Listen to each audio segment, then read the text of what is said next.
Ginsburg is being brought to the stage, and here to tell us more about it is the actress playing Ruth Bader Ginsburg, Michelle Azar. Welcome to you, Michelle. Thank you so much. Thank you so much for being here. So what was the idea behind doing a show like this?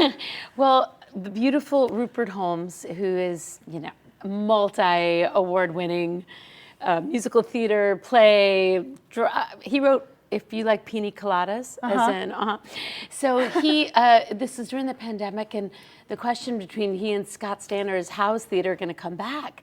And so they thought, who do we want to write a one-woman show about? And for Rupert, it was very important to write about this woman who had an idea, and the slow perseverance and steady creative mind in a time that women weren't. Yes.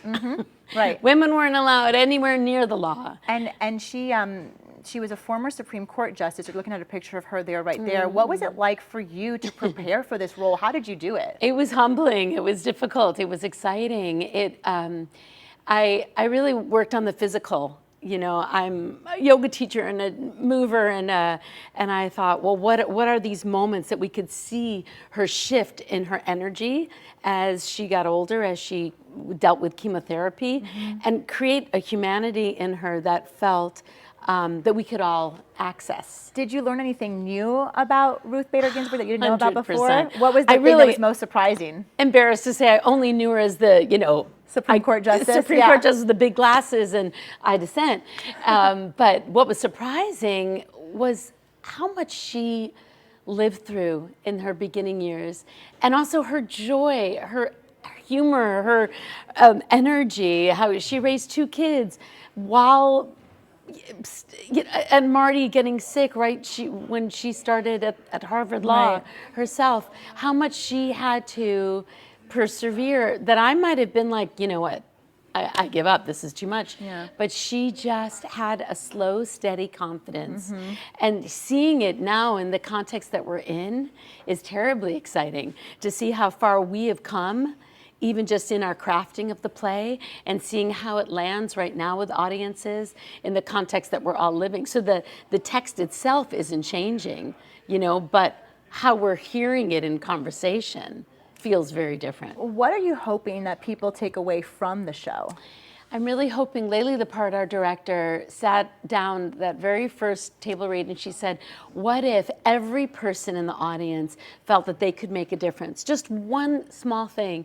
I say on stage, it's not about being a celebrity or journalist or being a Supreme Court justice, but it's just finding your ability to say, this doesn't feel fair. Fight for things you believe in, but do in a way that make others follow you, not in a hostile, volatile, aggressive way. And I know many people didn't necessarily agree with some of the things that she fought for, right? But politics aside, I think that you can just look at her as this woman that did so much and achieved 100%. So much in her life during a time when women were not seen as doing anything like that. And she had a lot of support from her husband as well. Absolutely. She says that he was instrumental for his time. He liked her because she had a brain that was totally different. And when she graduated Harvard, 4% of lawyers at the time were women, and she didn't get one job offer because of being a woman, because of being Jewish, and because of having a young baby. And a 4-year-old, not even a baby, but it was thought that, pregnancy was a total disability. Women were a disability. And I think what she found so helpful was not condemning the men that were making the rules, but saying, okay, what do they need to understand that we're all playing under the same rules? Okay, where can people watch the show? Glazer Hall. Tomorrow, Saturday. Okay. Yeah, and there's 2 shows, afternoon and evening. All right, perfect. We have put a link to Glazer Hall on our website, WPBF.com. You can just head there and get all the information you want. Good luck to you, Michelle. Thank you so much. All right, Brooke. All right, sounds